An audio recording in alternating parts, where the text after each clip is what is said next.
Hey everybody, what's up? It's Regina Rossi Lamoth, and I am here live on my Here For You Connections and Resources page. I just want to let you know that I was supposed to be live in that wonderful platform, Be Live, but unfortunately, it did not happen. So here we are, making things happen because my motto is it takes a village.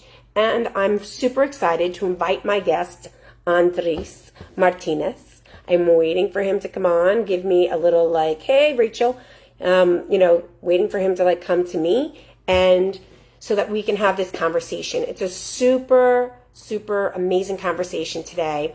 I met Andres, my husband and I, when we did a 3-day live personal growth and business growth development program. And he is an extraordinary man. And I'm excited to bring him on. So let's see if this works out. Hang out. Ready? Here we go.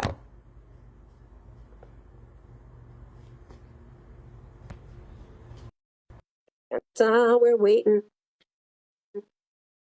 We're adding. And I think he's coming. Let's see if that works. Woo! Hey, we are on.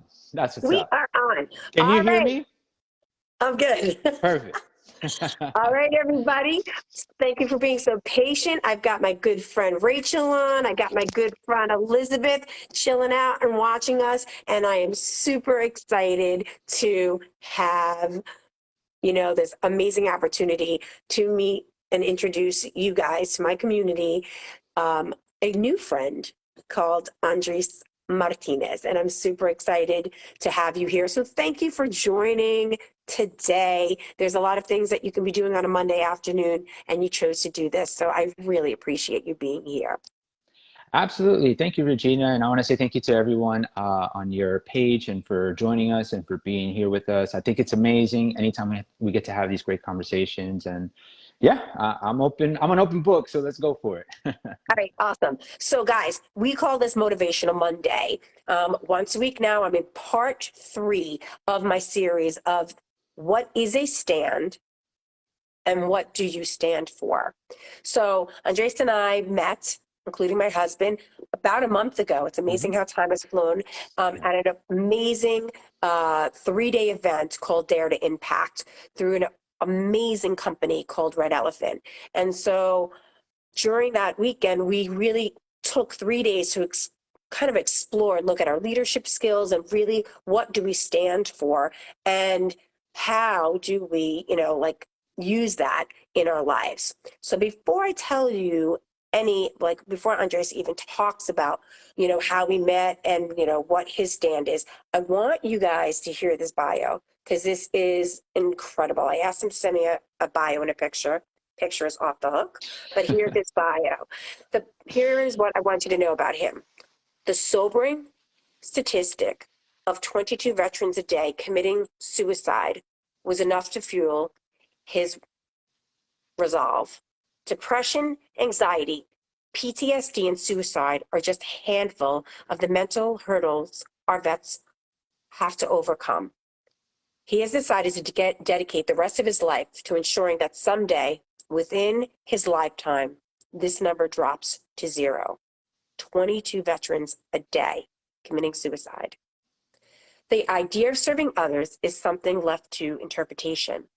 Some attend academic institutions to learn concepts and techniques of service, while others learn on the job, relying on mentors and bosses and colleagues to show them the way. Both paths are powerful. They're avenues to gain knowledge. However, neither path can help one develop the commitment to serve humanity selflessly. And there are a few individuals who are simply born to serve. The desire to willingly, without reward, serve others is a gift. I went too fast for that one. Sorry about that, guys. Went super, super fast. There's a lot here. Okay, awesome.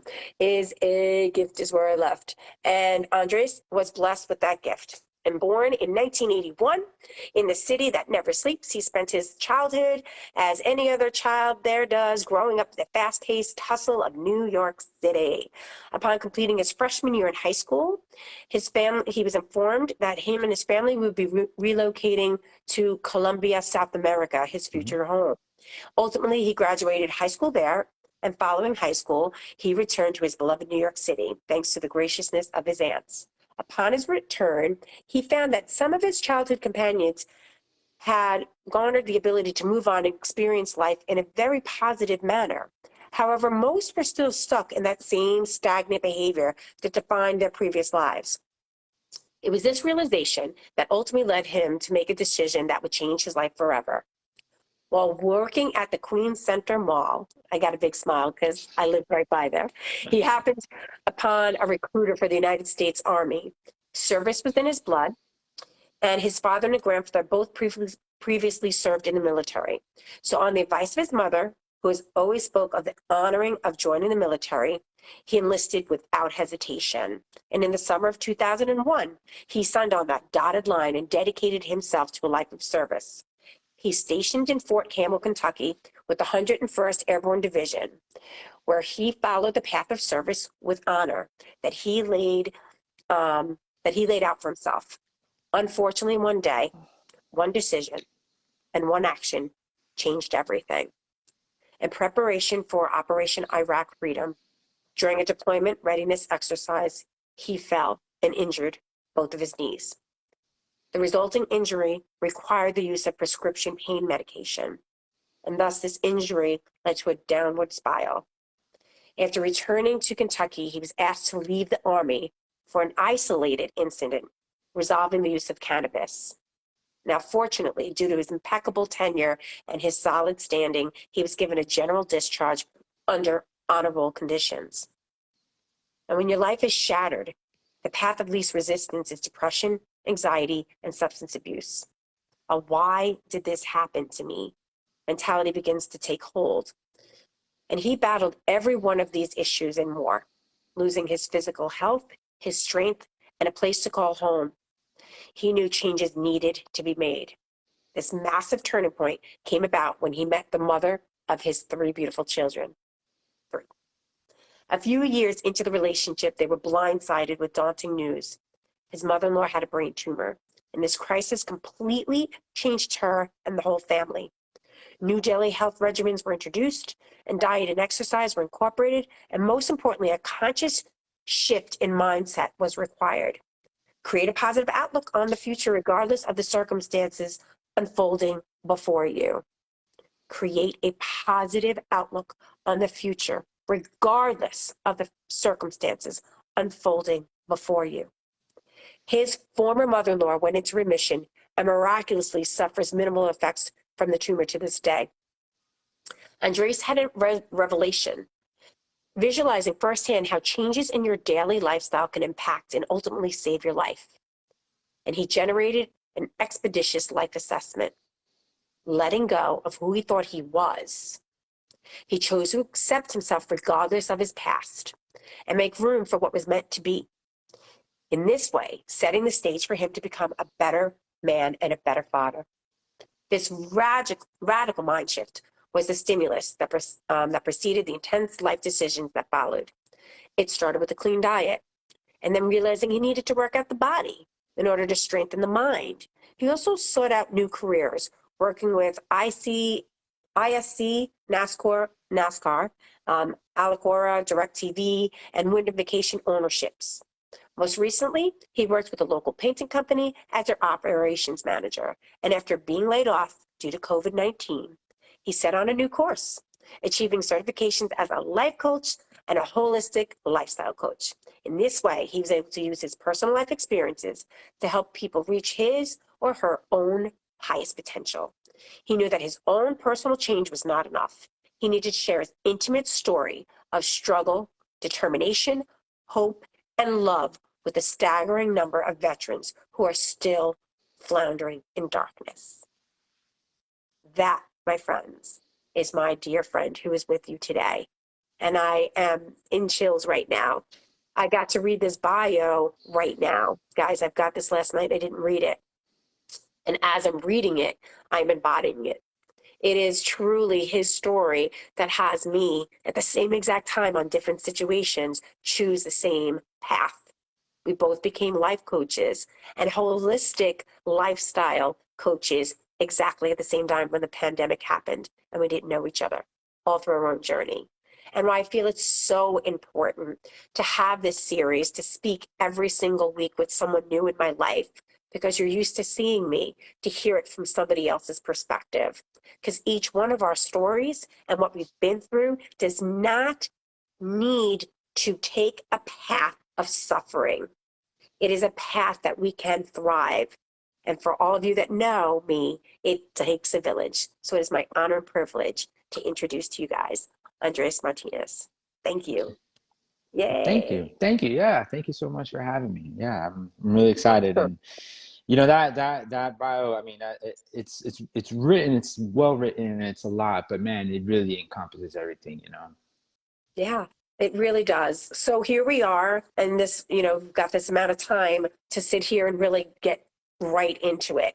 Yeah. The first thing that really hit me was, we met a few, like I said, about a month ago, Hmm. and we were in this, course, Dare to Impact. Rachel, my girlfriend Rachel says, wow, a Superman on Earth. It's true. I Uh, received it, that. yeah. Yeah, it's one of the things that I would say, Rachel, that when we all met Andres that weekend, it's really hard for us as human beings to take in and receive what people see in us, especially when we're brand new. You've got your friends and you've got those ears that listen to you a certain way. In the training that I've been in and my husband's been in, it's called the already always listening, right? But like when somebody else who doesn't know you and we show up at the same place and I hear you speak, it is that moment of like such gratitude and such like, yes, there is leadership in the room. There is a man that has been through trials and tribulations, but has chosen not to suffer and has risen like a phoenix above the ashes to come out here and make an impact. And for me, it was that moment of listening to you about your commitment and your dedication to work with veterans, because we all know that I can't even picture what it's like to serve our country that way. Hmm. But I do know people who have served our country and have come home. My cousin, my first cousin, who still doesn't share much of his experiences. By the way, he was in the same place as you. Hmm. And because it is a dark place for him. So Yeah. let's kind of go through that journey, right? Let's Sure. kind of talk about like what brought you to Dare to Impact? What was that stand that you found that weekend newly? Hmm. And what have you now incorporated it newly into your life? Okay. Yeah. All right. So, how did I get to Dare to Impact? So I about 2 years ago, I did a kind of like a TED Talk for the Chamber of Commerce for the city of Daytona Beach. And they do this thing every year where they get people that are not professional speakers and give them a platform where they can get on stage and have 5 minutes with some slides to be able to kind of make a point. And in that process, I met someone from Red Elephant, Gina Tickerson, and she was like, hey, I love your presentation. You got to come check us out. I'm with this group and we do some really cool stuff. And I think that you would find that some like-minded people in there. And I was like, all right, yeah, I'll go check it out. And so that was like the first Dare to Impact that they did. And it was all virtual. So I kind of joined them virtually on that. And then about 2 weeks before this latest one that we were at, I got a call from Iman. Iman is one of the co-owners of Red Elephant, and he's like, "Hey man, I've been watching what you're doing. I think you should come back out and join us. I'd love to have you in person." And with that invite, I took him up on it. I was like, "Yeah, let's do it, man. Let's go." And so we went there. And it was great, wasn't it? I mean, it was so much fun being around people and kind of doing that hybrid virtual setting, right? So we can see on the TVs everyone that's joining us and we can hear them. And then we're in the room and there's about 20 of us in there. So it made it really neat. I mean, it really made it inviting. So my stand has always been about helping these veterans make better decisions. And that's actually, I think, the statement that I walked away from in that last 3-day weekend event, which is, I really want to help veterans make better decisions in regard to their whole health, right? So I'm as a veteran, it took me time, even post-military, to kind of figure this out, right? Because it's just not like you wake up one day and be like, okay, I'm going to live this lifestyle. Like there was a lot of bumps in the road, and it was true. Like after the Army, I was addicted to drugs and alcohol, and I actually ended up homeless. And, it just took some time for me to kind of like figure out that I don't want to be in this world. And once I was like dedicated, like, what? I don't want to live out of my car. I don't want to like couch surf anymore. Like I want to grow up type of thing, right? I was only 22 at the time too. So it was like, there was a lot of growing up at the time.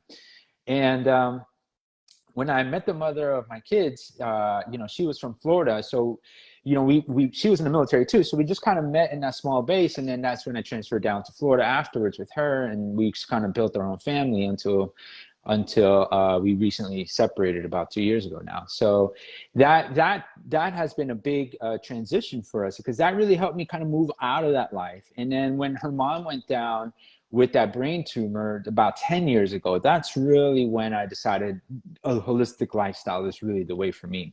And then I took my training more serious. I took my weight training more serious. I took reading up a lot. So personal development is super important for me. If you look at my library, a lot of my books are self-help books. And then, the reason why I got into the coaching world is pretty simple. So when I was working for NASCAR, I was all over the place. I mean, as you can imagine, NASCAR travels to different racetracks and does a lot of different things. And since I was part of their ticketing division, I would definitely travel to different places and stay away a lot. And because of that, I wasn't around for my son's first 5 years. So when I left that world of so much travel, I realized that, I'm missing out on some really good years. And I saw that he was taking an interest in sports. So I decided to kind of be more a part of it until ultimately I became the head soccer coach. And one of my good friends, Mr. Ira Mazer, his son was about the same age as my son. So he was like, hey, man, how about you and I both go in and coach these kids? And I was like, yeah, sure, man, let's do it. And so, once you get started coaching kids, it's a different world. You know what I'm saying? Like you could be a father, you can be a dad, and you could be a stepfather. You can do all these things. But like stepping on the field and having a group of 20 kids, like actually listen to you and like, follow along with the instructions that we give them. It was really neat. It was really neat to see how we started and where we ended, And I figured at that point, if I could make these 12 and 13-year-old kids listen to me, maybe some adults can. And so along the way, I kind of refined the way I approach my conversations with people. And then I really kind of started listening. The audio is always listening. Is that what I heard you say earlier? Yeah. Yeah, I love that, because I really started listening to how people were approaching me. They were really asking for advice and help, At first, I thought people just needed a shoulder to talk on. And I kind of felt that way my whole life. I felt very approachable by people. But then over the last 5 or 6 years, like I really kind of listened into what they were asking for. And then I started asking the question, are you here to vent, or do you want some of my advice? And so the more that people wanted my advice, the more I realized that there's something here and I should go after it. So the Dare to Impact community really helped me kind of, one, see that I do have an impact that I want to make and that I'm bold enough to make that impact.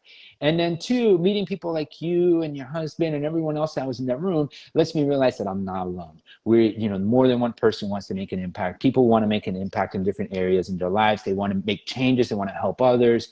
And I'm going to be straight up with you. That was nice. When I look at some of my circle of friends, especially my older circle of friends, like I was kind of like the black sheep, we didn't have that many like-minded people that are starting nonprofits and they're talking about helping others and they're doing this kind of work, and it's okay, but it did kind of feel like I was out at sea alone. And so by attending the Dare to Impact, I really kind of felt like I belonged. And I don't mind being a rebel and I don't mind standing on my own 2 feet, but it's nice to have like-minded people around you, right? Yeah. Oh, it is. It is. It's beautiful. You could see, for anybody who's been watching, and if you watch the replay, you could just see the more excited he got, the more that he stood into his stand and found his way into his leadership, saying, hey, you've got kids, you notice it's important to be part of their lives. it was that, what I like to say, you know, we all are going to hit trial and tribulations, and some of them are much, much more difficult Yeah. than others. Our mind is wired that way. And so it was that path of drug, alcohol, you know, addiction, and then having someone in your life, which was, you know, your former wife, that, you Hmm. know, was able to say, hey, and she was in the army. So you had that kind of foundation, and Yeah. being able to say, like, I'm with you, and together we can make an impact and make things different and make those changes in your life.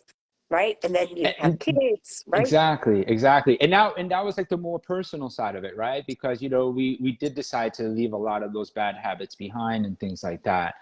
And so, I think it was a joint decision at the time to restart, and I'm really glad we did. And even though we're no longer together, and I wish her well, she wishes me well. I mean, we're still friends. At the end of the day, what's important is for our kids to. I kind of tell this to some of my clients too, which is our kids are watching us grow up, right? So, we want to make sure that when they are watching us and their eyes are on us, right? Like we are the best example that we could potentially be, right? And that was a big learning curve, especially when I'm about to be 41 this year. So when you're in your 20s and 30s and trying to raise kids, you have no idea what you're doing, you know what I'm saying? But it's good for them to see me now and where I'm at. My son is he's going to be 17, so he's seen the big bulk of it, and him and I have some great conversations, about that. He sees that his dad doesn't drink anymore. He sees that his dad is dedicated to his projects. He helps me with some of these projects because he's really good with technology and stuff. And so, yeah. No, when you make these changes, and this is one of the things that I think it's important for us to highlight, is whenever you're making changes in your life, make sure you have a good support system. Make sure you have people that they can turn to, trust, and speak to.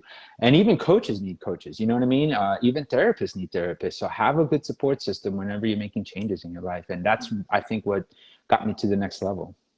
I love it. I love it. So true. People ask that all the time, and I've said it's my commitment. It's my dedicated commitment and my lifelong purpose to be in personal growth and development.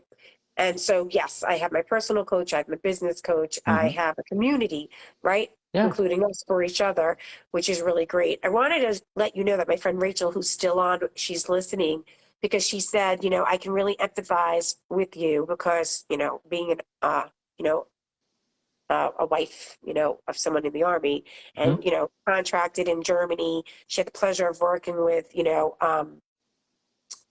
service, certain service at a service center as a manager, where then was where the Wounded Warrior Project started. And Okay. when you and I had first talked, it said, before we got on live here, it's one of those, I'm a Zumba instructor, right? I'm a bunch of things. And so where I can make my impact and really have my stand of having people and families and communities come together, not suffer, but thrive through it. Through, like I said, it takes a village.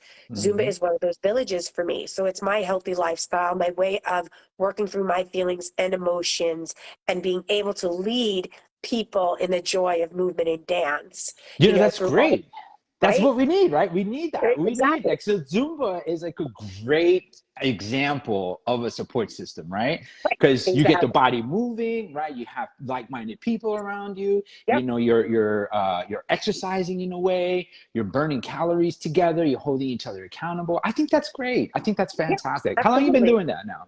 So it's my going on my 10-year anniversary. Oh, that's 10-year awesome. anniversary. So yeah, so even like the mind, it's for me mind, body, and spirit. But the Hmm. thing, what I wanted to say to refer back to Rachel was for the fact that, hey, Jeannie Knott, who just came on to watch, thanks Jeannie, is considered one of my mentors. I met her way back. And she is an incredible, we call her Zumba mommy, right? Because she just literally takes people in, right? And sees their potential and Hmm. sees their extraordinariness, and like, well, literally gives her heart and soul and all of that. So yay. I'm so glad she's here. what Zumba does, like many of the other communities, how you can make that ripple effect, that dare to impact, is that it brought me to the Wounded Warrior Project that Rachel was talking about. Right. There was another Zumba friend of mine was like, so in Zumba, it's, yes, we create community, but how can we make a bigger impact? How can we make that difference? And so all of us have either personal people in our lives that we want to fundraise for because, maybe there's somebody in our community that their house burnt down, or somebody passed away. Mm-hmm. So because we have such a huge community, we can fundraise for them and we can do that. And then we also choose our favorite projects. And so a dear friend of mine, Charlie, came up to me a bunch of years ago. I knew nothing about the Wounded Warrior Project. And there it was. It had an opportunity to, fundraise for the Wounded Warrior Project, and two people who are vets, who are Zumba instructors, right? And who I met so many people since then who are, have gone into the Army, have gone into service, that teach Zumba, Mm-hmm. and Jeannie, was watching, literally gave me the privilege to do Toys for Tots.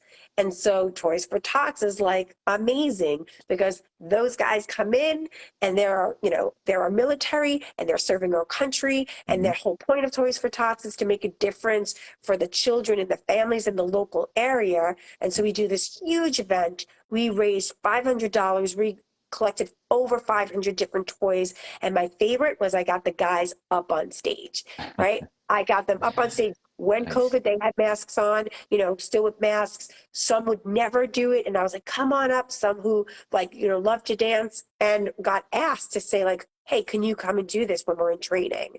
Right? Like just to shake it up, because music and Yeah. movement is. And that's the stand. Like I said, my stand is, that each and every human being does not need to suffer no matter what the circumstances they're under. And that's how I really related reading your bio. And then there's a ton of ways to do that. And so when we all just kind of take ourselves out of the box and really just connect to who we are, then we can use all of us, right? Like the whole human beingness of us. So there's Mm-hmm. the lifestyle, coach, right? The mindset coach. There's the music and movement person. There's the mommy and me instructor. There's what I found out about Andres because I, started getting to know him better and we became friends on Facebook. He's a DJ. And I was like, that's why I love him because, he's a DJ and music is my life. And I've been a lead singer in a band for 25 years in a classic rock band, a cover band. So, there's so much of us, which, I want people out there to look at. We kind of close ourselves in a box. Well, I went to school for this, so I'm the accountant. And then I'm mommy. And then I'm, this. But why not embrace all of it and be able to make that impact and that ripple effect with embracing all of you? And that's really what I kind of work on in my coaching parts for the people I coach. I'm right now, my niche is moms, but I'm out to coach anyone to empower them in this space of your dreams, your desires. All of you is all still in there, right? It's all in there. So Mm-hmm. let's bring it out. But the most important is about self-care. That is my main thing. Like the fact that making yourself a priority, not a priority, but the priority. And especially as moms, and as a dad raising kids, we tend to say kids first, kids first. No, we have to be mind, body, soul connected so that we can have those conversations and be the best for our children and be those examples. So, Yeah, I agree. yeah, like what we've got Andres, right? We've got all of this, dad of 3 kids, DJ. Tell me how all of that fits into your stand. Okay. Yeah, I just want to mention back because I don't want to skip over Rachel and what she Yeah, said, because she had mentioned something about being an Army wife, and she can yeah, empathize with that because I actually think that Army wives definitely have a difficult job, right? Because as their husbands are away and they don't know how long they're going to be away for, like it's a very difficult job, and then kind of staying home and making sure all the affairs around the house are taken care of. That's a lot of pressure for one person. So thank you, Rachel, for checking us out, and yeah, I definitely empathize with you as well. So going back to your question about how do I integrate all those pieces into my life? Well, I think DJing has helped me a lot because it really put me in the forefront of groups of people, right? So whether you're DJing at a nightclub or whether you're DJing a small event or whether you're DJing a wedding, you have to be in front of people and you have to learn how to rock the house, right? Because that's your job. Your job is to be able to get a crowd of people and get them dancing and having a good time. And I think it gave me the confidence because I've been doing it. You've been in the music in your band or singing for 25 years plus. Mhm. Yeah, I've been DJing for about 20 years. So, when you have that kind of exposure for that amount of time, like you feel comfortable talking to people, right? Especially in a large group. And so I think that that's helped me a lot. Whenever I do my events, my live events, I incorporate music. Like I'll always have a DJ. I'll always have music going. I think music's so powerful, right? So let's talk about music for a second. So they've done this study.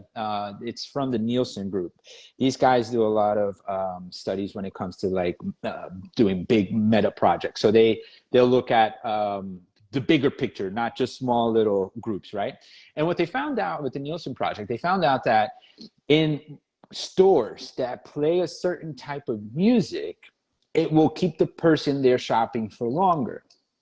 Mhm. And so I found that to be very interesting because ever since I learned that, I realized that if I play a certain type of music, given the setting, people will tend to hang out a little longer.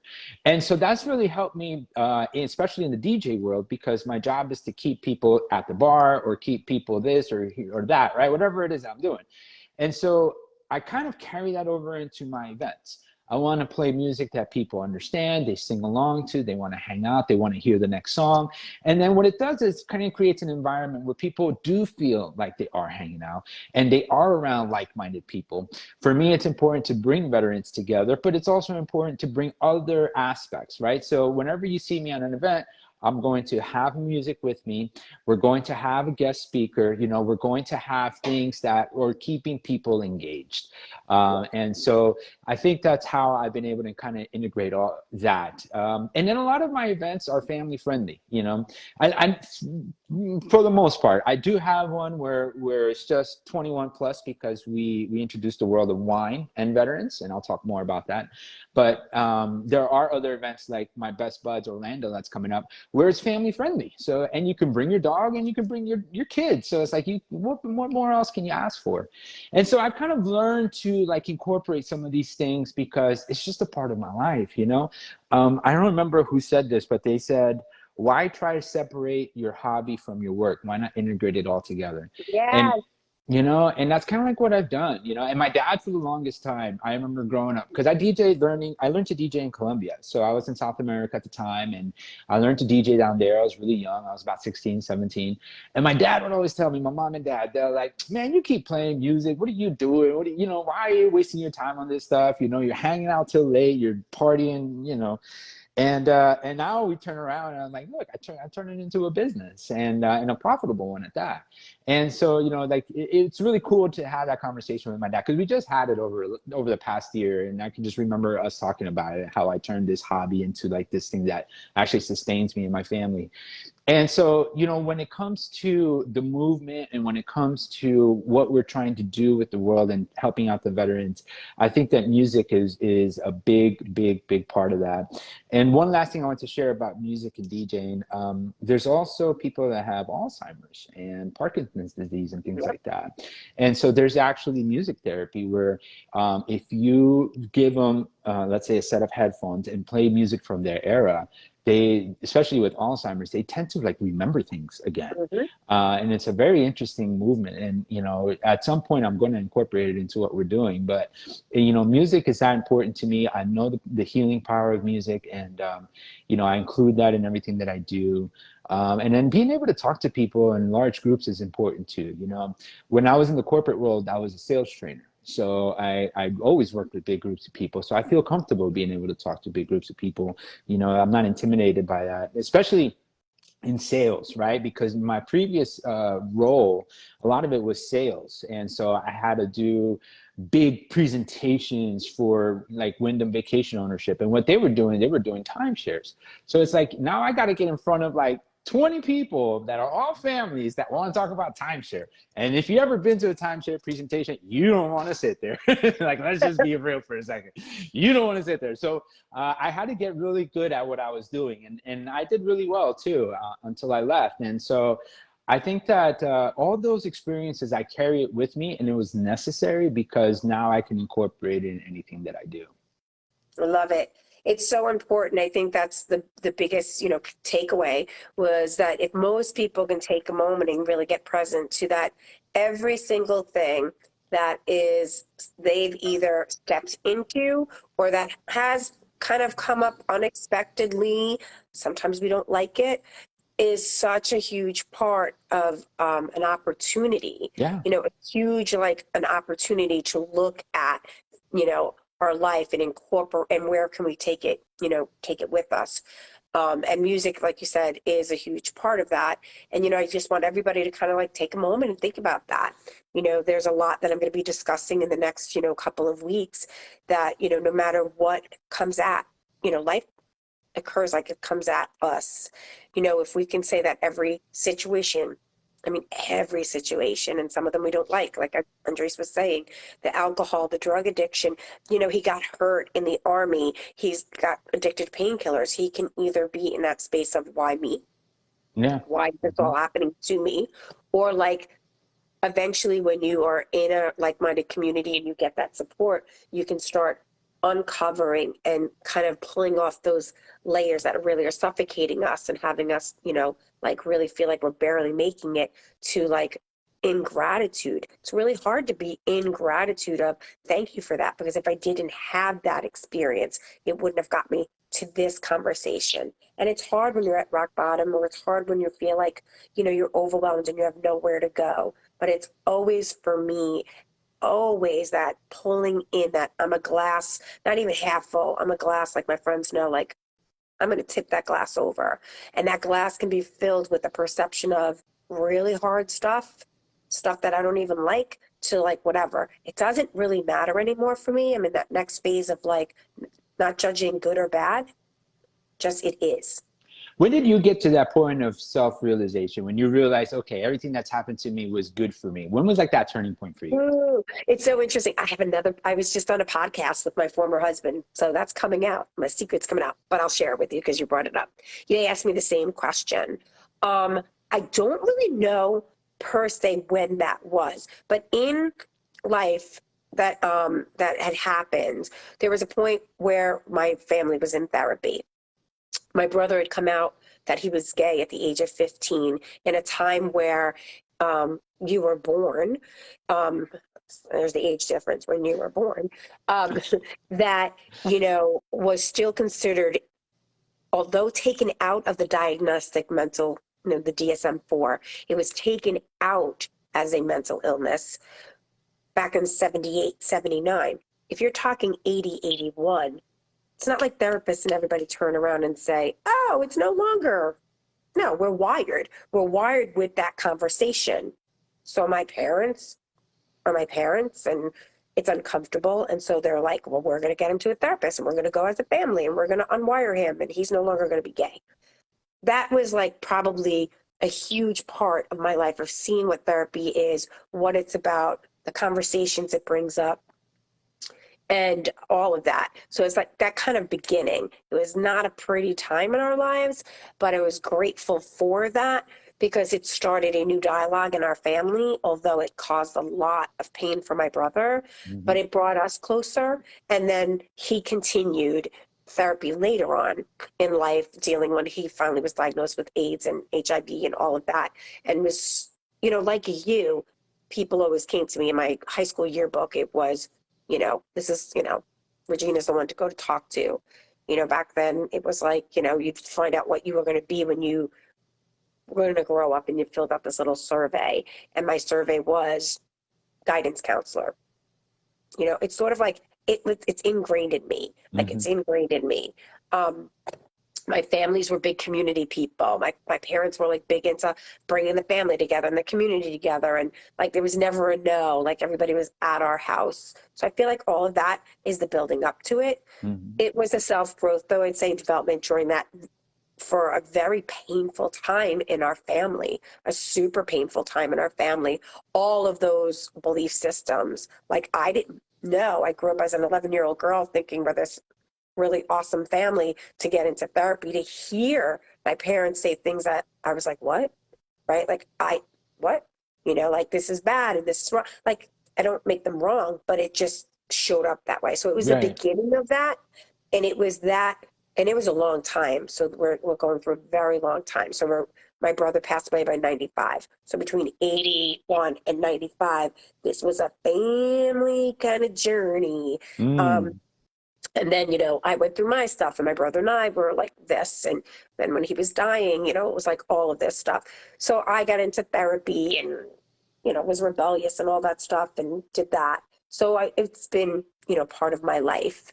And then though, the beauty, like going to social work school and knowing I'm going to be a social worker, I'm clear. I'm clear as like, well, this came to me in my life. I meant to do this. And you get trained, and I have no disrespect. I love social work. I think it's amazing. But it was really at a time when I was in my full social work career where some amazing woman in my life, Susan Schaefer, if she's listening, sat with me as a social worker herself her whole life, and she's older than me, said, Hmm. hey, here's a different concept, a way of thinking about things. And I was like, that's kind of cool. And she's like, yeah, I took this course. And so she introduced me to this course, through Landmark Education. And I took these courses. And that was like a whole cool another level, right? I had the psychotherapy, I had the psychology, I had all of that stuff. But to kind of take this amazing training and development that takes the best of Eastern and Western philosophies and puts everything together in such a um, what am I going to say, like an everyday language, right? In an everyday way. You don't need to Kind be of a layman's therapist. terms. Yeah. Hmm. Right? Layman's terms. Thank you for Yeah. that. Takes a village.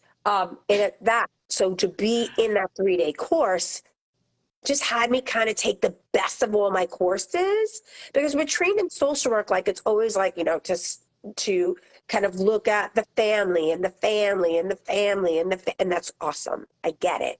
But this was like, okay, look at the family and let's get to this. What did that make that mean to you? And what did you say about that? Because like here you are as an adult, you're showing up at this course as an adult, you're not 5, you're showing up, but you could see what happened to you as a 5-year-old and the conversations that, you know, you made up Yeah.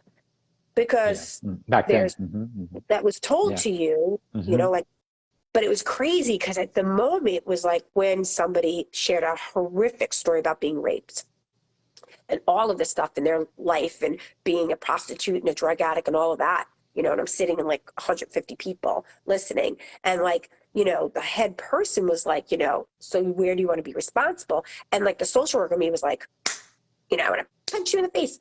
But I got what she said, because she said, no, I'm talking about you being an adult now. Like, be responsible now. Like, you're not what your parents said you were. You're Hmm. not what that was told. You can be 41 and not have that, what I call that, like that little ticker, tape in there where, because parents said you were a piece of garbage, you were this, you were that, you're never going to turn out That to tape anything, recorder. Yeah. right? Yeah. That I didn't learn in social work school.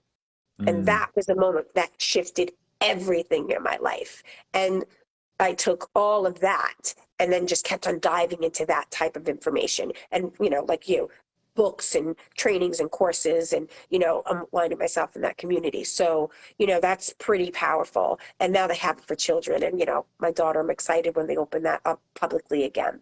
Like, I get to be that, and Josh gets to be that. But to know that, at 8 years old, you can still kind of wipe away, because I'm clear she's got whatever she's got in her head. Yeah.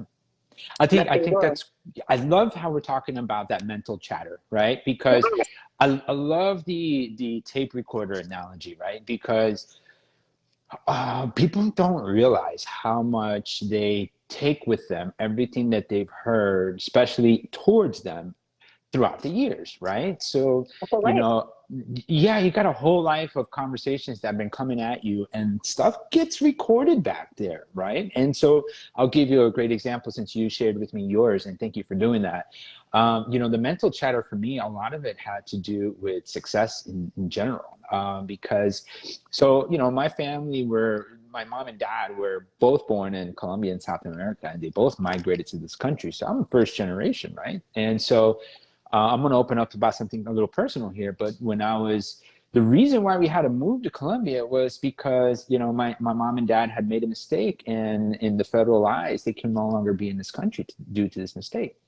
And so without going too further into that, that mistake made me change my location. And when I changed that location from big city New York to third world country Colombia, you're questioning everything, right? And the mental chatter for me, a lot of it had to do with like money and success, right? So prior to moving into Colombia, my mom always said to me, if you're going to have a lot of money in this, only drug dealers have a lot of money in this world, only people that, do this, like, money is like the root of all evil kind of thing, right? And then when we live in Colombia, that changed. That whole chatter changed. That conversation became, you don't need a lot of money to live a good life, right? It became, you don't need a lot of riches, right? It became like, be comfortable with what you have. And so that meant that tape recorder basically got that little line stuck with me, which is, if I want to make money, I have to be a drug dealer. And if I don't want to be a drug dealer, then I don't need a lot of money to live. And like, to me, like, you need, like, now that I'm 40, 41, it's like, wait a second. I need money if I'm going to make an impact. Like, you can't make an impact for free. Like, it doesn't work that way. You need to have things in place to be able to afford being able to reach out and help somebody, right? Sometimes people don't understand, like, when you run a business because you want to be profitable, yes, and you want to help people, yes, but you need those profits in order to make an impact. Yeah. Right. And so I had to change that mental chatter within me, because it's okay to make money. It's okay to pay for yourself. It's okay to pay for the things that you need. And it's okay to have a surplus, because ultimately you're going to share that. And so when you change that mental chatter within you, you can literally overcome those mental obstacles, right, that we create for ourselves, right? And that's something that I've had to work with a lot with clients is, what's on that tape recorder of yours? What have you been hearing your whole life? Like, let's kind of do a deep dive on that for a moment, And when I do that, and when we start exposing some of those things, I think people are surprised, they're really surprised about how a lot of that mental chatter shaped them to who they are now, right? In a way, right? And they never done this kind of like self-analysis, right? And I love the work that you do, because I think social work is important. And not only is important, I think it's very necessary. And I know that it's not easy. That kind of work is not easy. So I praise you for that, because you see so much, you've seen some of the despair some families live in, you see some of the conditions, you see some of the positives, but there's a lot of negatives too that comes with the territory. And I applaud you for that, doing that kind of work. A part of me for a while was like, I'm going to go get my degree to do social work.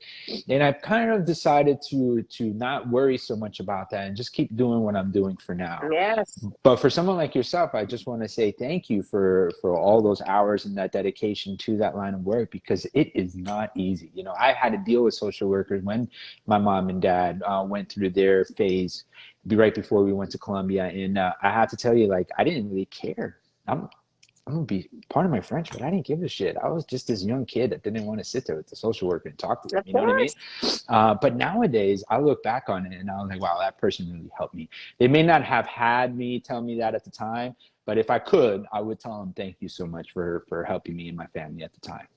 Well, that's awesome. I will take that on, and on Please behalf of do. all of my friends who are social Please workers, do. I think we're going to kind of wrap this up. It was really beautiful. What I really just got present to was, the importance of I think of like human being and life as like wheels of a bicycle, right? And so you've got all these like spokes. So if one is broken, it doesn't work as well. And you got two wheels on a bike. So when you said like the social work, so yes, I have my 20-year career of that. Currently, like, you don't ever take social work out of me. Like, it's who I am. Am I specifically working in social work right now? No. Like you, I took the best of my life and now I've chose to be a life coach for moms and for women, right? And all of the other things that I do. But what's really important, like you said, is all of us working together. Like Yeah. the biggest impact, and I think that's, what we'll leave with, which is that, that to have your stand, be expressed, to have what I feel like my God-given purpose is so that each and every human being does not need to suffer no matter what they are dealing with. There's a difference between suffering, right? I'm not saying you're not going to have anxiety. I'm not going to say you're not going to get overwhelmed. I'm not going to say you're going to be mad or sad or depressed or anything. There's the suffering in that, but how much is it going to take a grip? Because we're going to go back to your statistics. Because 22 veterans a day take their lives. And if you go through the suicide statistics, I was a former suicide prevention specialist, and I don't have the newest statistics in front of me now. But if I'm correct, it's like one person commits suicide every 8 minutes. Wow. Like that's even beyond staggering. Mm-hmm. And please, for anybody who's listening, feel free to look it up and do it. My former husband and I sit on the board of directors of his nonprofit because like he's out to make a radical shift in the education system. Like they literally, him and his colleague wrote a educational reform whole entire concept, and they got awarded and won, and they're going to be speaking at a conference in Anaheim, California in November in front of, tons of principals and teachers and, educational, systems from around the United States. And they're out to, literally share their platform. Their platform is different than any other educational system, which I feel like what you and I are out to, which is we're not saying it's not important to have an educational system, but we got to start looking at, and you and I discussed this in Red Elephant, like, listen, you're a vet, VA, so important. My best friend's father, like totally saved him, right? But there are things in the system that just aren't working, or definitely not working, and definitely not working as well as they really, I think, were meant at one time to do, and they're breaking. Let's get real, like they're breaking. So like there's me. That the whole point of why we're out here is so that we can make a shift. And it has to happen in conversation and in community and like-minded people. And so that, you get to do your part in that with veterans through all of your experience, all of your loves, your passions, your pains, and all of it, because you're not having it strangle you anymore. You are, I like to call a thriver through it. And you're real. You're going to have a bad day, right? There's a difference between a bad day and a bad week and then a bad month. And so, it's really important to know all of those systems so that we can start in harmony working together. Because like you said in the beginning, it feels kind of alone, and then you got and showed up at that place and it was like, oh, I realized, stop that. I'm not alone. I'm not alone. Who am I going to reach out to today? And that's why I wanted to bring you on.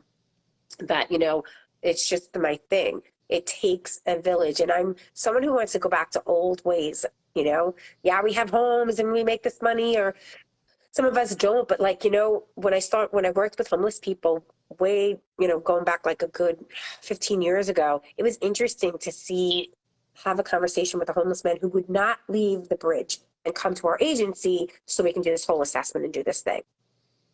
Because he was like, listen, I'm here with my community and I'm safer here than you putting me in the shelter where if I fall asleep, my clothes are going to be stolen, my shoes are going to be stolen, possibly stabbed, or I know here I'm not.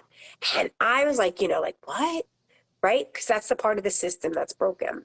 So I want to kind of like leave it with you, because we're going to go back to veterans. So what do you see? Share the work that you're doing currently with veterans. What do you see the bigger picture? What would you like? So that if anybody, someone like Rachel, Army wife, and a bunch of other people want to have a conversation with you and kind of support you in having that vision, because it's going to take a lot of us to have you make that impact you want.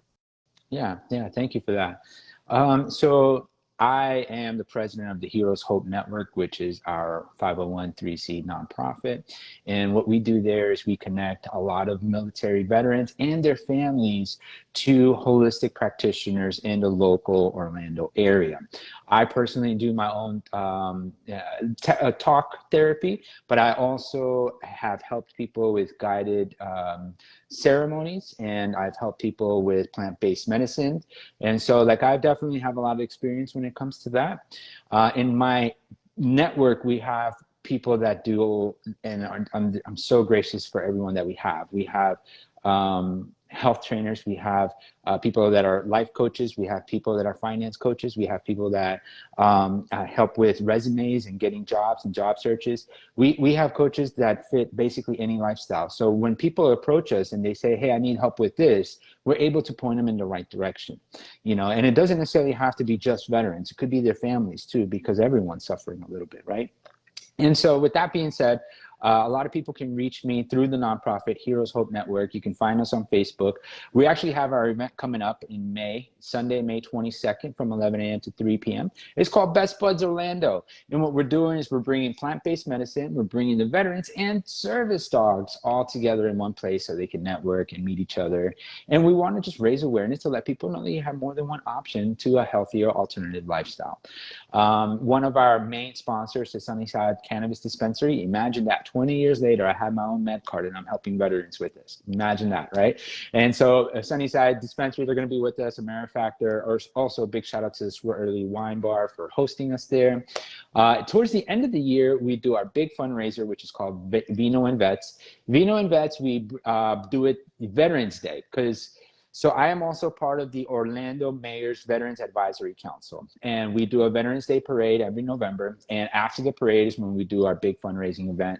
It's called Vino and Vets, where we get all the veterans in the community and we share some wine and we share some stories, and it's just a really nice event. And so people can always reach me at mycoachhappy@gmail.com. It's super simple. It's super easy. And you're more than welcome to reach out with any questions you may have. And if I can't help you, I can point you in the right direction. And I think that's the whole point, right? Because I've learned along the way, you cannot help everybody. Right? You want to help everybody, you want to do as much as you can, but sometimes it just takes one other person to say the right words or say the right things to help someone start on their journey. And so if I'm not the right person for that, we can definitely put you in touch with the right people. And that's the whole point. And that's the whole point. And that's why we have a network. Now, I will say this, in about 5 years so, my 5-year plan is I wanted to open up our own whole health center. And in this center, we want to bring some of these modalities that the VA is starting to really accept as part of their the regimen. So in other words, things like meditation, yoga, Tai Chi, Reiki, these are now being approved by the VA. And so the goal is to have a whole health center where all of those practitioners can be in one place, and the VA can just send us people because we know we have a system in place. So that's the 5-year plan. And hopefully in the 10-year plan, we can expand to have more than just one location. Oh, yeah. You know, I'm so on board. My mind is already ticking, going, wait a minute, he's got this big event. Zumba Fitness is one of huge in Miami, huge in Orlando. We do our largest what's called convention of July 22 in Orlando, where there is over 8,000 instructors from around the world that come together. Yeah. So we've got lots to talk about and how we can plan that. I just want to thank you so much. We're going to put Andres' information, I'm going to edit it, add his organization, his, nonprofit, add his email. There was a lot we discussed, guys. I told him I'm not very much organized. It goes from the heart. So if you stayed and listened on this journey, or if you're listening to the replay, I ask you, come back to it, finish it toward the end, because we just wrapped that whole thing up. What exactly why I named my LLC Here for You is that is my commitment, like Andres's. We are a community and a family. And so I do these lives so that I can provide for you another alternative, another option. If it's not you in your life, there's someone in your life that are dealing with whatever they're dealing with. And it is my gift and my pleasure and my purpose in life to be like I say, that person to have you have one conversation to have with yourself, what you want for yourself in your life. And that's why I bring on these people. So on I love behalf of that. Here For You, and thank you, and on behalf of my new friend, Andres, and everybody who listened today, we thank you so much for joining us. If you're listening, replay, comment, we are going to go through these feeds. We are going to write back to you. You know, that's what I have integrity in. You are not alone. We see you, we hear you, we acknowledge you, and we love you. So have a great Monday and stay motivated. Thanks, Regina. Thank you so much for having me. Thank you so much, Andres. Talk to you soon. Talk to you soon.